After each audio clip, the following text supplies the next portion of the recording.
Vanakkam and welcome to day 3 of PLF 2024. The Pondy Lit Fest is happy to announce that we have book stalls at the venue featuring titles by all the authors speaking at PLF 2024. Books by Sri Aurobindo Ashram are specially featured.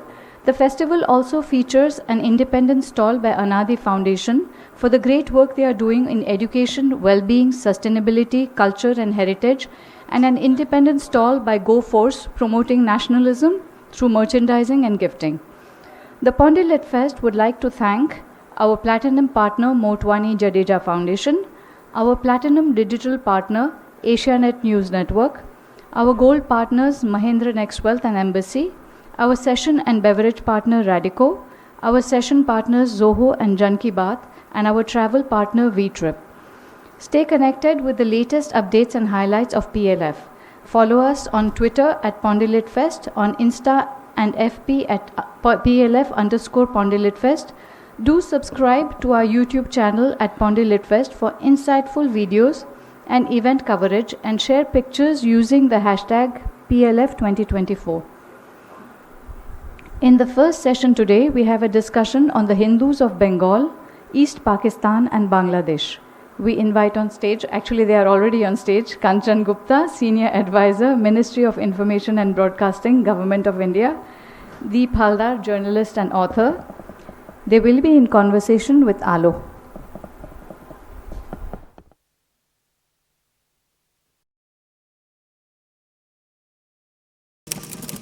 তোমার ভুবনে মাগো এতকাল একই অভিশাপ নাই প্রতিকার মিথ্যারি জয় আজ সত্যেরও নাই কাই অধিকার তোমার ভুবনে মাগো এত পাপ একই অভিশাপ নাই প্রতিকার মিথ্যারি জয় আজ সত্যেরও নাই তাই অধিকার কোথায় অযোধ্যা কোথা সেই রাম কোথায় হারালো গুণধাম একই হলো পশু আজ মানুষেরই নাম সাবিত্রী সীতার দেশে দাও দেখা তুমি এসে শেষ করে দাও এই অনাচার তোমার ভুবনে মাগো এত পাপ একই অভিশাপ নাই প্রতিকার মিথ্যারি জয় আজ সত্যেরও নাই তাই অধিকার তোমার কঠিন হাতে বজ্র কি নাই হিংসার করো অবসান তোমার এই পৃথিবীতে যারা অসহায় তুমি মাতাদের করো ত্রাণ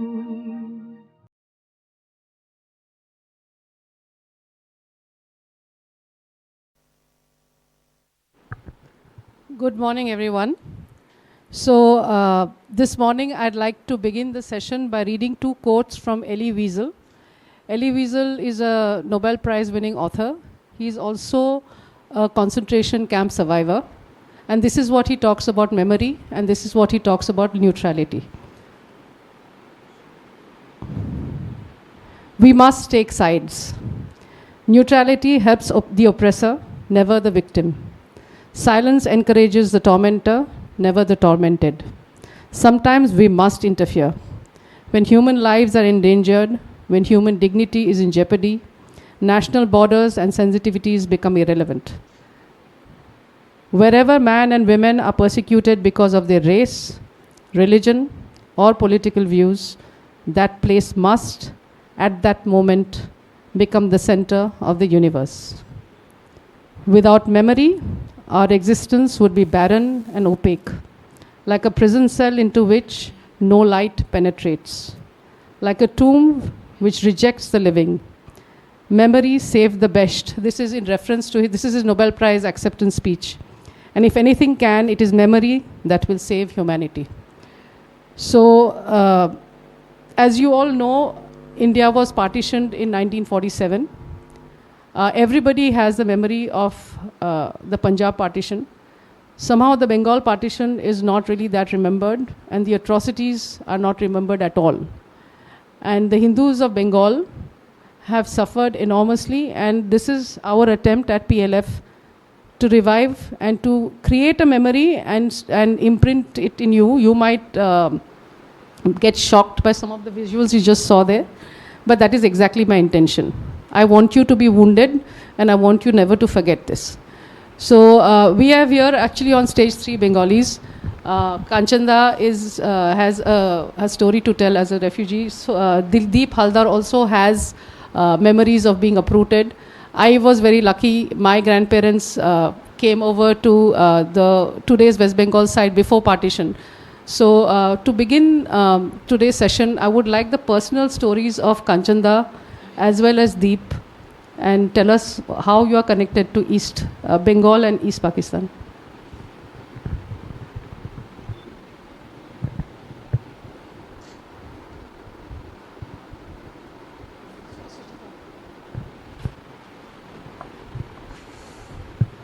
Thank you, Alu, for having me over here, and thank you everybody for coming so early in the day. I mean, Sunday 9:30 is like...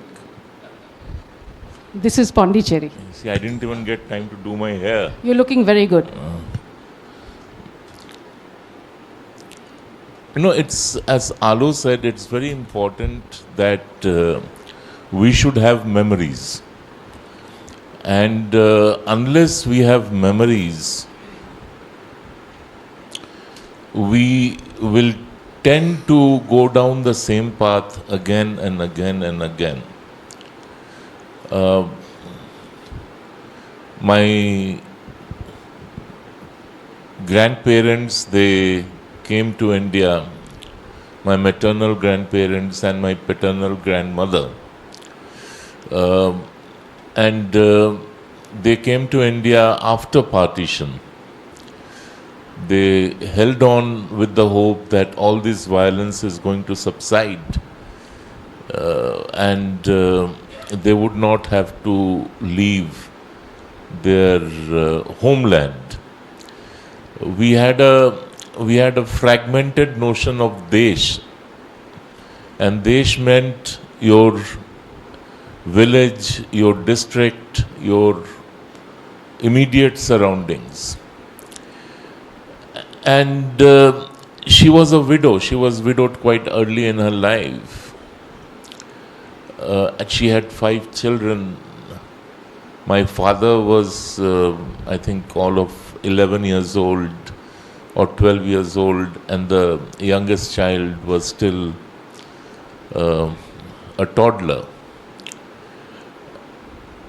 The way it happened is that they had to literally come to India with the clothes on their, which they were wearing at that time. They couldn't bring anything. You didn't keep money at home, but so you didn't have money in hand. You had a lot of gold jewelry, but you were scared that because of the jewelry you would be waylaid and killed. So you just left the jewelry with your neighbor, trusting that the neighbor will look after them. And that you would come back one day and either get back to where you were, or you would take this back from your neighbor. But that is not how the story unfolded. If you do just a preliminary survey of refugees from the East, now why am I drawing a distinction? There has been a lot of literature on partition in the West, that's in Punjab. You have books, you have research papers, you have documents, government documents, which are still extant, and you have an exact idea of what happened, how many came, where were they settled, where did they move after coming in. But there is no such documentation, or let's put it this way, there is very scant and little documentation of partition in the East.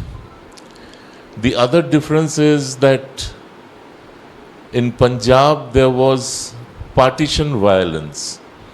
That is violence immediately before 1947, 15th August 1947, and immediately after 15th August 1947. And there was a virtual transfer of population. The bulk of the Sikh population, the Jat Sikh population, they migrated to India, and those who stayed back were essentially what we now call Dalits, Dalit Hindus. And they were restrained from leaving simply because the Punjabis didn't know Punjabi, the Muslim Punjabi, the Jat Muslim Punjabi, the Sindhi Muslim Punjabi, they were acutely conscious that they needed people to clean their toilets. And that's why they were restrained and they were not allowed to leave. And something similar occurred in the East. But the other difference is that the partition in the East is what we call a continuing partition. It begins in 1946 with Jinnah's call for direct action over the cabinet mission plan, and his declaration that we will either have a divided India or a destroyed India. So he settled for the second option in August 1946. And Direct Action Day was 16th August 1946. And the reason we need memory is that we can then connect why Mamata Banerjee chooses August 16 as her Khala holiday. And she is clearly pandering to the remnants of the Muslim League. The violence in Calcutta was unprecedented. Although there had been communal violence in Kolkata, especially in the industrial areas, the port area in the past, but nothing on this scale. And the documentation again of the Direct Action Day violence is very scant, because the government at that time was a Muslim League government in Calcutta, in Bengal. And Hussain Sohrawardy, who was the chief minister, he was supporting direct action. It was only later, when there was an official inquiry, that some data came out, and roughly it is believed that close to 5,000 people were killed in less than 72 hours. Now, cutting the long story short, in the East, just immediately before August 1947 and after August 1947, there was minimal violence. So it was not that people were leaving because of violence, but they were leaving because something worse than violence, and which is the fear of violence.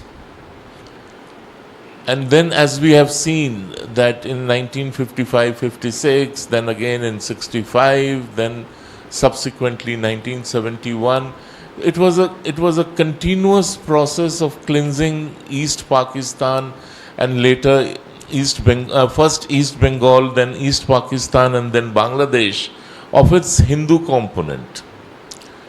The Noakhali riots, which came in immediately after the Direct Action Day riots, they also reaffirmed this whole thing of the fear of violence, looming violence. Now, what did the refugee do when he came into Bengal, West Bengal? The refugee had very little choice. There was no government support for the refugee, unlike for the refugee in the West. There was an official system which forced refugees out of Bengal. It's not as if the refugees were welcome in Bengal or in India at that point of time. And Jawaharlal Nehru, who was the Prime Minister, he kept writing letter after letter to B.C. Roy saying that shut the border, don't let them come in, send them back, push them back, they are coming here for free food. What was the free food? Some of the refugees got rotten rice for the first couple of weeks. It was not even a proper system of food ration. And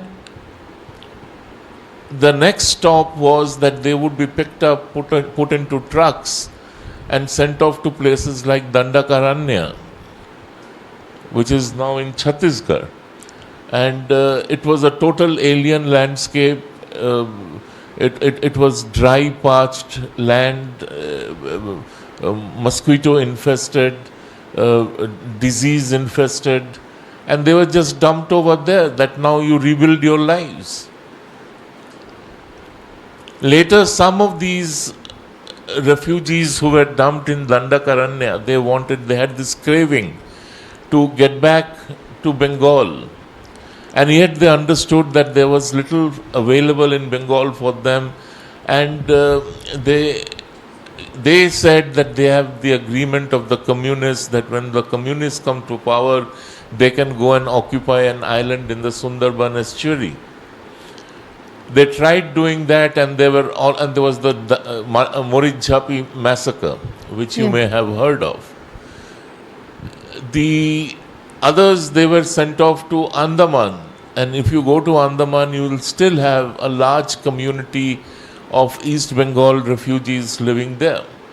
So basically it was a story of deprivation, it was a story of dehumanization, and it was a story of degradation.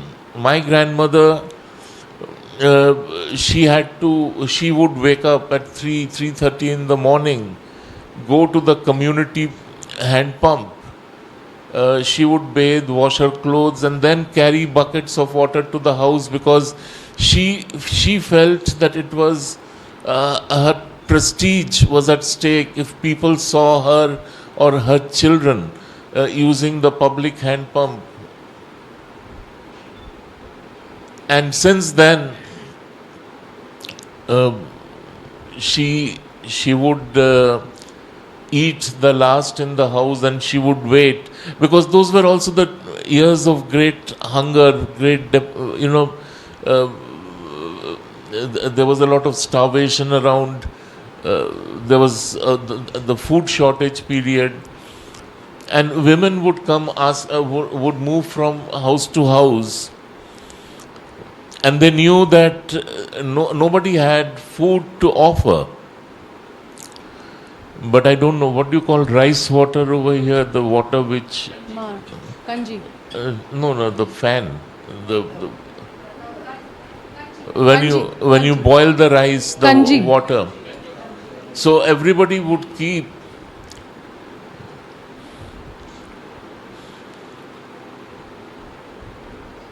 You take.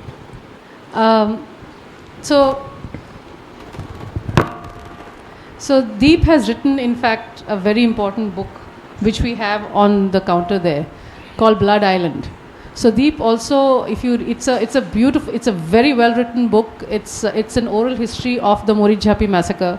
Now, what the Morijhapi massacre and talking about his book will do is to tell you about the pogroms targeted towards the Hindu community from 1947 till 1971. That is the East Pakistan phase. And in wave after wave, the alleged hair of the Prophet is stolen or lost in Kashmir. And the Hindus of Bengal had to bear the brunt of the massacre. That is the Hazrat Bal pogrom that you see on the display out there. So Deep, now let us talk about your book, Morijhapi Massacre. How did you connect with it, and what is it that you have tried to tell through that account? You don't have a...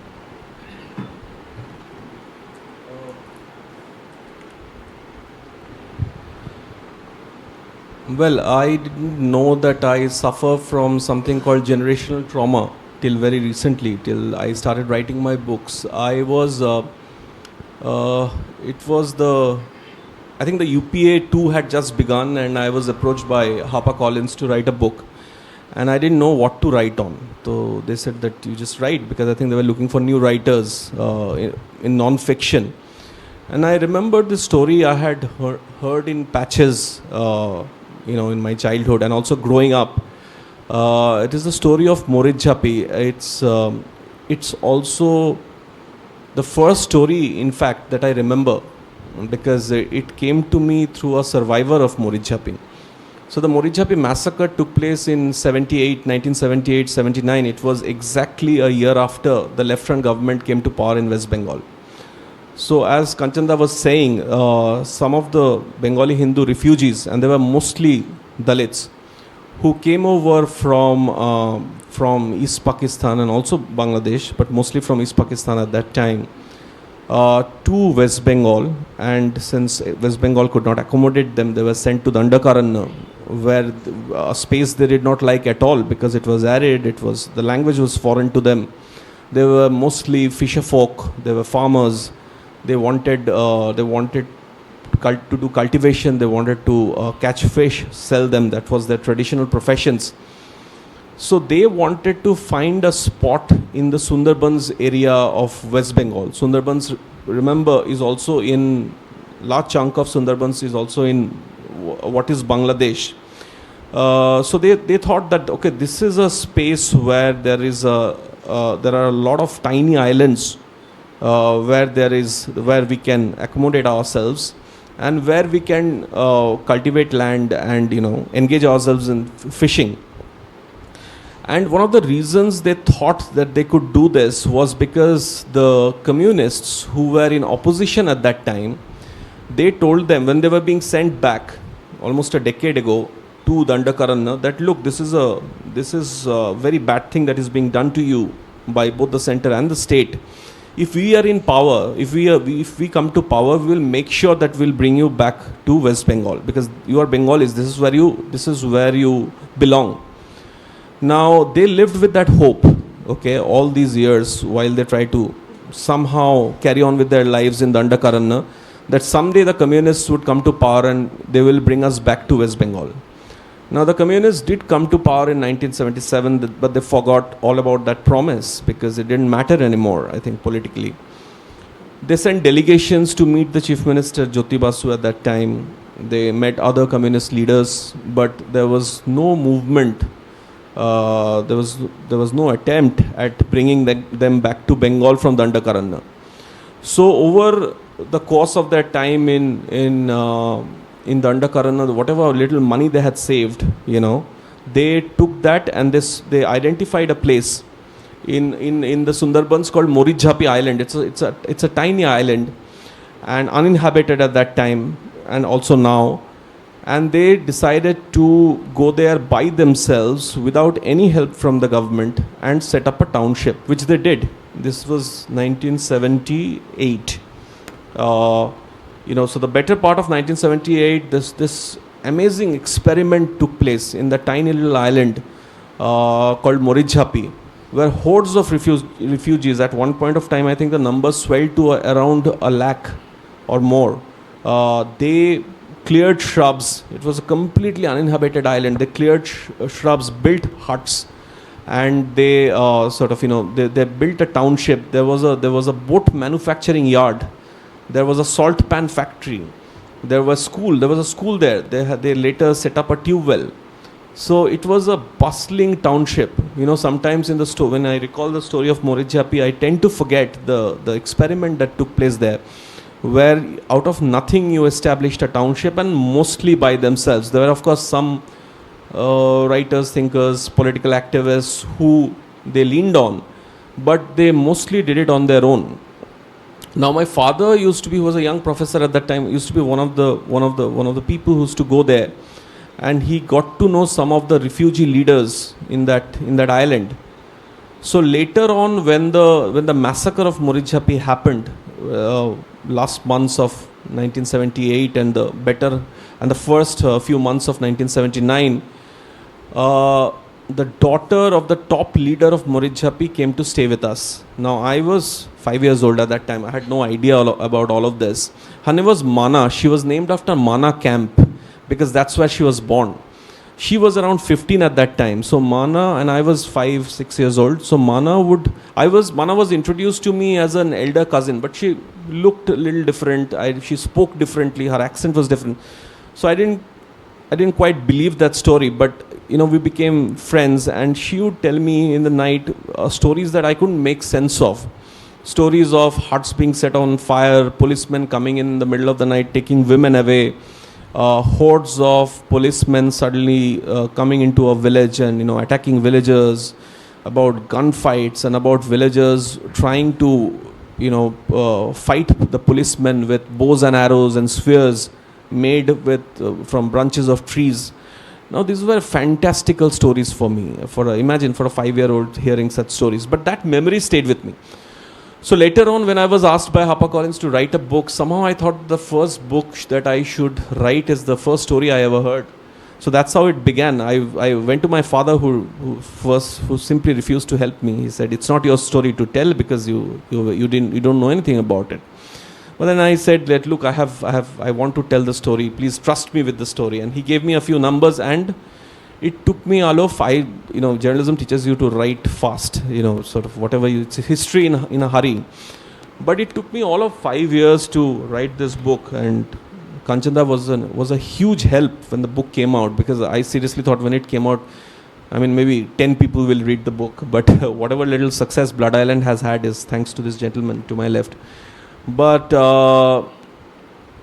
the story took me to very dark spaces. The story took me to how the left betrayed Bengali Hindu refugees, mostly Dalits. The story, even after staying with it for so long, I still cannot make sense of why the communists did what they did to unarmed refugees in a tiny island in the Sundarbans. Why was there the need for mass rapes, for setting almost 6,000 huts on fire, for killing people in a systematic manner, for torturing, for letting them literally starve in an island because they were cut off from the neighboring islands by a cordon of police launches. I still don't get the reason for this. I have interviewed in the book a gentleman who now is a TMC MLA and a very known writer, Dalit writer, Monoranjan Bapari. He has described Buddhadev Bhattacharya in the choicest of words. And he told me and some of the other sort of bureaucrats at that time, now retired, they said that, look, it's just the ego of one man, Mr. Jyoti Basu, who could not take the fact that, when he said no to Dalit Hindu refugees coming into West Bengal, setting up township in a village, and they defied him and dared to do so, he could not take it. There are, of course, other reasons. But in 78, 79, I think, so when the book came out, I think the print, which I'm associated with now, called it the biggest massacre in post-independent India. It's bigger than 84, 2002. I didn't say it, it's their headline, but simply in terms of the number of people killed, the numbers go up to 6,000, 7,000. There's no record, of course. If you look up Morijjapi massacre on Wikipedia, you will see that the government of the day, the left-hand government, said that 7 or 8 people were killed, which includes 2 policemen. And the number runs into thousands. So this kind of apathy towards your own by an elected government, the first elected government, communist government, is unbelievable, and people don't talk about it. People don't, people still sort of deny that something of this magnitude took place. It's simply amazing. So I will just supplement what he said.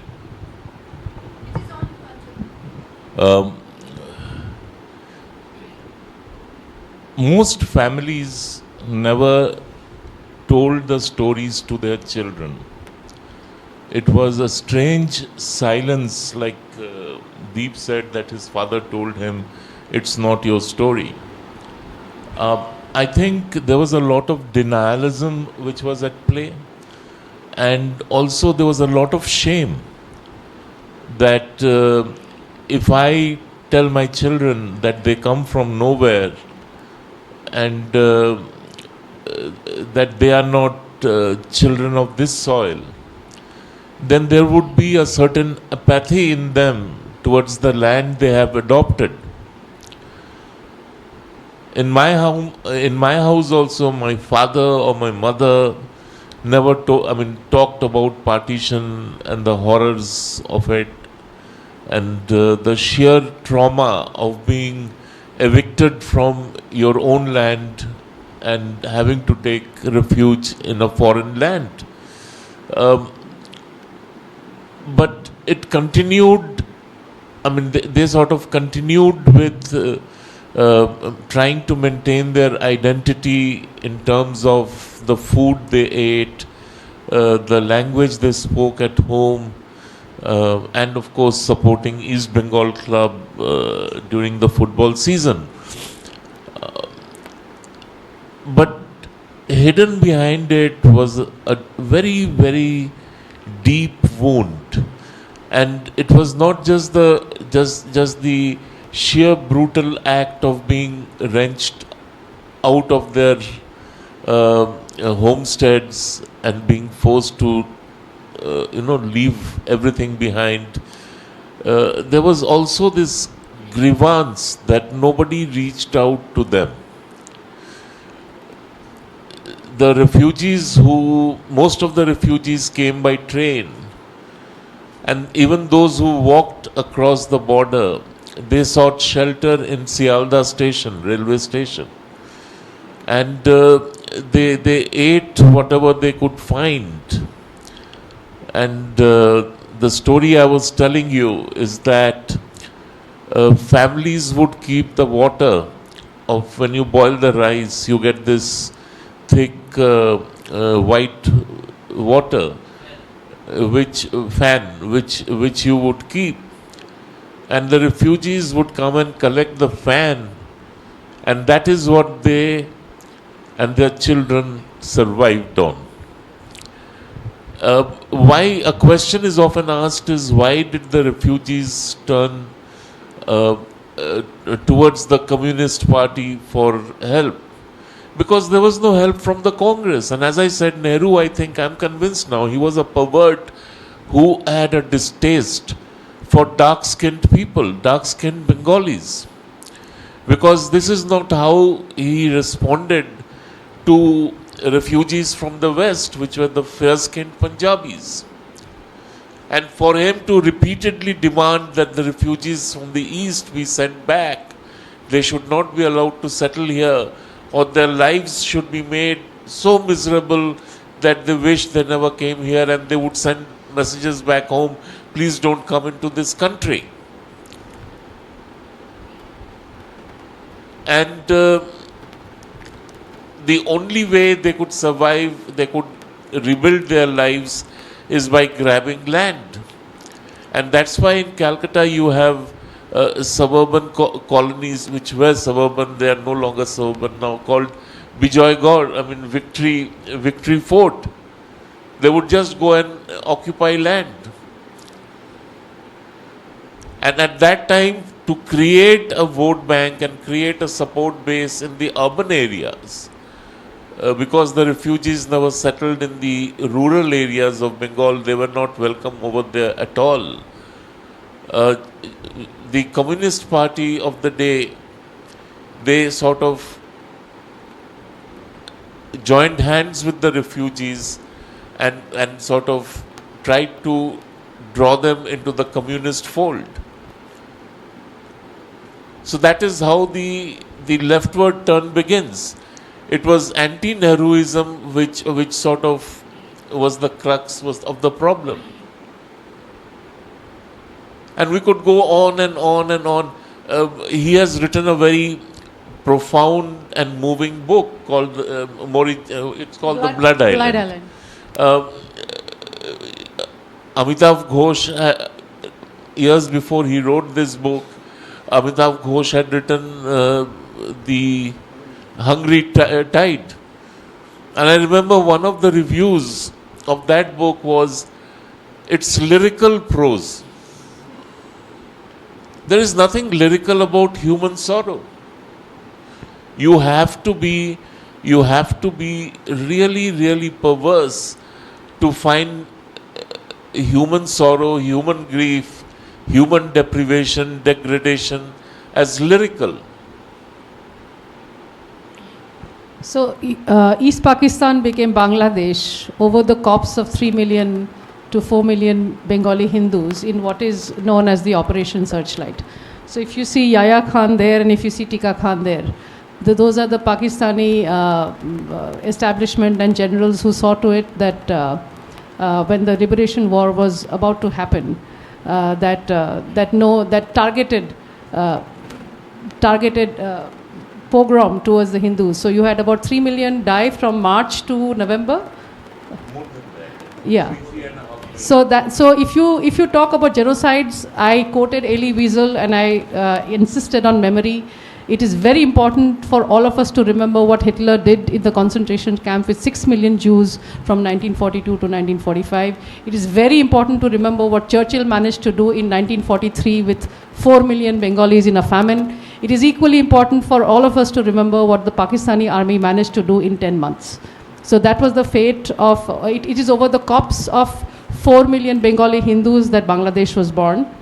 And so now the second book that Deep has written, that has come out just about a year ago, it is the plight of Hindus in Bangladesh today. So whether it is the Noakhali riot, the Direct Action Day, or the Noakhali riots, or the various pogroms that happened once East Pakistan was formed, and once Bangladesh was even liberated, he has given an account of what it means to be a Hindu in Bangladesh today. And somehow, he will tell you the trigger of what made him write that book and the significance of that book given the happenings of the last 2 months. Deep. Well, it's a lot to speak about, but we are not keeping question answers. Today, everybody just listens to both of you, so it's okay, you have the time. So, well, the trigger was Kanchan. Kanchan never let me stop writing. So I think that's the short answer, the correct answer, because I was done with writing books after Blood Island. As I said, it took me 5 years. It hollowed me out because at one point of time I thought of not writing the book anymore, because I met, when you meet survivors and when you talk to them and you ask them about what happened to them 40-45 years ago, and they break down in front of you, and it's a harrowing experience. I've been as a professional journalist, I have been doing that all my life from time to time, but nothing prepared me for the experience of writing Blood Island. But like I said, once it was out and Kanchanda said you must carry on. Being Hindu in Bangladesh came out in October last year. It was a time of relative peace and harmony for Hindus in Bangladesh because Sheikh Hasina was firmly in power, or so we thought. The trigger for this particular book, why I chose a book with the title Being Hindu in Bangladesh, and I took a little bit of to and fro with my publisher to have that title, because you know how publishers are, they would want you to balance and not sound communal or bigoted, even if you're writing about the history of your people. But I insisted on the title and the cover of the book with green and red, and the words Hindu splashed out in red. I literally fought for it, for the cover. But the reason I started writing this book was 2021. I was with India Today. I was heading the online operations, and I saw suddenly during Durga Puja this series of news that came up, of targeted attacks against Hindus in Bangladesh during Durga Puja. It was 2021. And I was thinking that, look, every time I think of Bangladesh, there are 2-3 things I think, which is, the GDP is going up, and Sheikh Hasina and Mr. Modi are strategic partners. India and Bangladesh are friendly nations. Why is this happening? Isn't she firmly in power? I mean, I understand an attack or two, but these are targeted attacks across several districts. So I called up this young friend of mine, Abhishek Bishwas. He teaches English literature. He also has generational trauma, and has our friend Utpal Kumar from First Post has written in the review of our book, we have refugee blood in us. So I called him up and I said, would you want to go to Bangladesh and see if, what's happening? He said, yeah, let's go. None of us could manage time, so what we did was, it took us another year almost, but we went just before Durga Puja in 2022, and we traveled across Bangladesh. We went to Dhaka, of course, then we went to Borishal, we went to Chittagong, we went to Cox's Bazar. We met the survivors of the 2021 anti-Hindu riots in Bangladesh. It happened over a piece of fake news.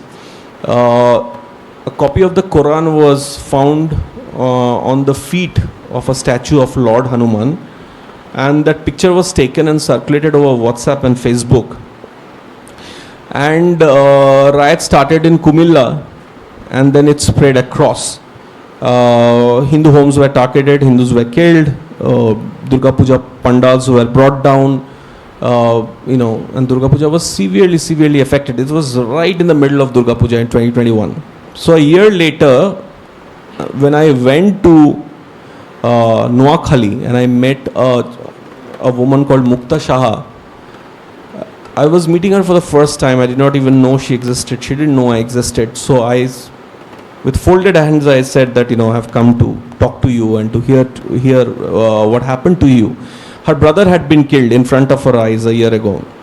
She held my hand and she said, Dada, where were you? So I didn't know what to make of that question, because like I said, she was a perfect stranger. Didn't know, except I read the story online a year ago. And I read, because some of the names were given of survivors of that violence.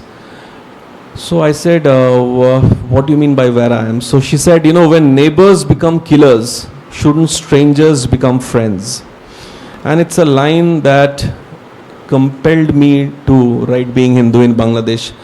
And I was talking to you about generational trauma. I have visited Bangladesh so many times since then, and I have gone to mandirs and to Hindu homes, to Muslim homes. I have met ministers. I have met the foreign minister, the home minister, former home minister Sadat Zaman Khan. I had detailed interviews with, which is there in the book, also in the print articles. One place I could never go to was in that village in Faridpur where my father's family comes from. When you go to talk to people and you see people breaking down, you have to somehow still be with the story, because you have to record what they're saying. So you have to still ask your questions. You have to because there's only limited time. So I think journalism kind of prepares you for situations like that. But nothing prepared me to visit my father's village. I simply could not go. I have gone to Faridpur. I could never go and see what remains of the ancestral home. So I guess that's generational trauma. I was while doing my book, I went to a village called Kolakopa village. Okay, and it's 1 hour from Dhaka city. It's a village of forgotten Hindu Havelis, magnificent houses of well-to-do Hindus who come from across Bangladesh, but who turned a village literally into a village of big bungalows, because they had business in Dhaka. There were zamindars or landowners or businessmen. So they wanted a place near Dhaka where they could come and stay for the night, their own place. And they were magnificent bungalows, and they're all deserted now. And the government of the day, Sheikh Hasina's government, they have given out those bungalows to government employees, to professors and doctors who are attached to the government. And I remember it was raining, and I stood in front of those bungalows in Kolakopa village, and I started crying. It was very embarrassing. And my co-author said, you heard so much, you saw so much, you you are looking at magnificent forgotten bungalows and you are crying. So I said, I'm crying not because of anything else, but perhaps my father came from a house like this because... Hello, just quick comment before we wrap up. Nehru thought we refugees from the East were a permanent liability for this country. So we were tagged as permanent liability. And because India was reluctant to take on a permanent liability, Nehru's first decision after 15th August 1947 was to slash the central funds for center's share of funds for Bengal by 50%. He just hacked it by 50% so that there would be no money at all for refugee rehabilitation.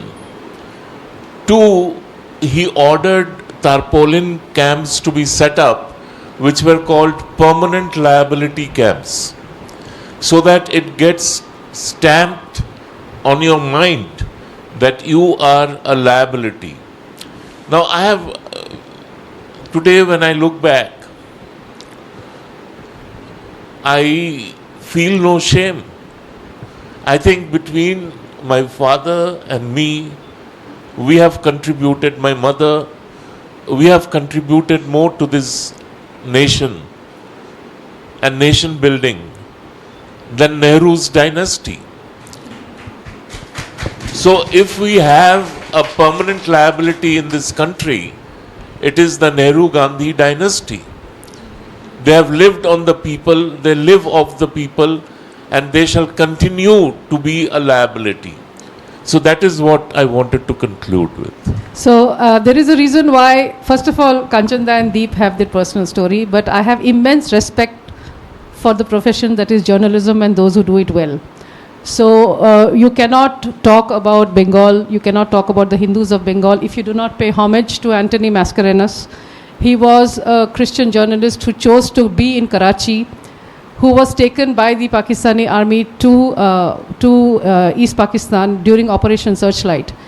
And he actually relocated to England knowing that if he told his story sitting in Karachi, it would never get published.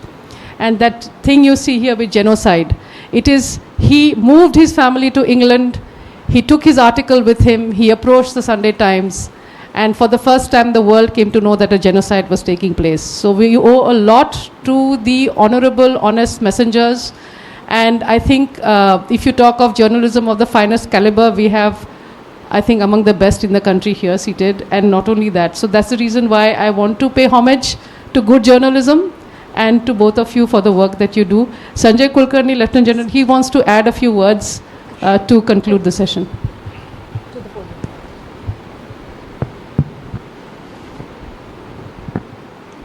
Good morning. It's on. Firstly, thank you very much. Excellent. And we have General Narasimhan coming after immediately. See, I won't take very long, just about 5 minutes, just to run down on what it is and why it is. And I would say my love for Bengal and my love for the entire thing, of course, not just being a part of it. In one of my later appointments, I was the Chief of Staff, Eastern Command, which was at Fort Williams. And there I realized what it is all about, and having been everywhere. Just to put briefly, it is 1905 that when Lord Curzon finally decided that the Bengal be divided. And it was in 1911 when Harding wanted to again bring Bengal to the same situation. But in 1905, to what the authors are talking about, the partition had been done and the Bengalis had been divided. Now how that partition was done is important. It was divided into West Bengal and East Bengal. And what is West Bengal today is part of West Bengal, but it had Orissa, it had Bihar, and it had Chhattisgarh. And what is East Bengal is now what we call Bangladesh, might be calling it East Pakistan 2.0, but then that comprised what is Bangladesh, a part of Assam and part of Tripura. And the unfortunate part of the whole thing was the East Bengal had Bengalis in majority with Bengali language, West Bengal had Bengalis, but not in majority, and Bengali language not in majority. So the problem was there was West Bengal, which had Bengalis, for which it was created, and all that was created for administrative convenience, so considered by Curzon that time, restored back by Harding. By 1911, a decision was taken, the capital shifts from Bengal to Delhi. And when the capital shifted from Bengal to Delhi in 1911, just a little later started the First World War. As a result of which, the capital of Delhi would actually be made by 1931. But by then, King George had already established that capital of India will be Delhi and not Bengal. And by then, a lot of Bengal had almost in the intellectual and normal, they had receded, thinking that the prime that they had been lost. And Direct Action Day, what they were talking about on the 15th of August 1946, was of course, instigator was Suravadi, who was then, he called him the chief minister, but virtually the prime minister of that point of time, and who had none other than Sheikh Mujibur Rahman as his lead, who did what had happened. And it was none other than Gopal Mukherjee, who saved Bengal to what it is today. So this kind of a feeling, and again, with due respect to all the Bengalis, my feeling that I get as a layman, because though of course I was brought up in a very nice environment of what they call in the army, Adhikaris, Mukherjees and Chatterjees, the AMC, the Army Medical Corps, which comprised, most of them were Bengalis at that point of time. But the, this particular thing that we were talking about, you were mentioning about the... Yeah, no, that anyway, it just slipped my mind. This is what the old age catches up with. The book that they were trying to show, the blood telegram, the blood is the man, is the US ambassador in Bangladesh, then East Pakistan. And that is how that book that we are projecting at the blood telegram is all about. Yeah, I was talking about the Bengalis love. My feeling is the Bengalis in India have love for their language, love for their culture, fantastic feeling. There's no denying the fact. It's one of the finest things. And they seem to feel that the same love goes across, which I thought, having been interacting with a lot of, because a lot of, interactions took place because of the various victory day, this day, that day with Bangladesh army. I thought it was the religion that drove them.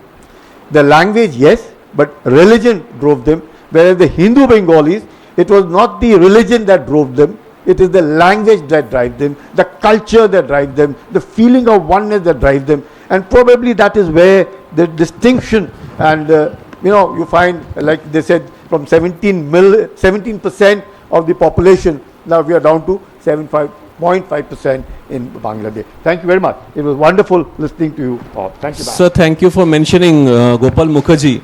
In civilized conversation, his name is not taken, so thank you for that. I'll just end this by saying that if you want to know what happened in 46, in 71, 77, thereafter, keep an eye on Bangladesh. You will see what's happening to Bengali Hindus and what happened back then. Thank you.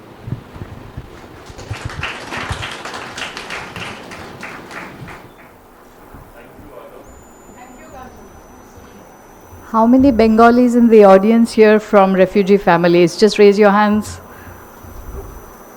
Okay, quite a few.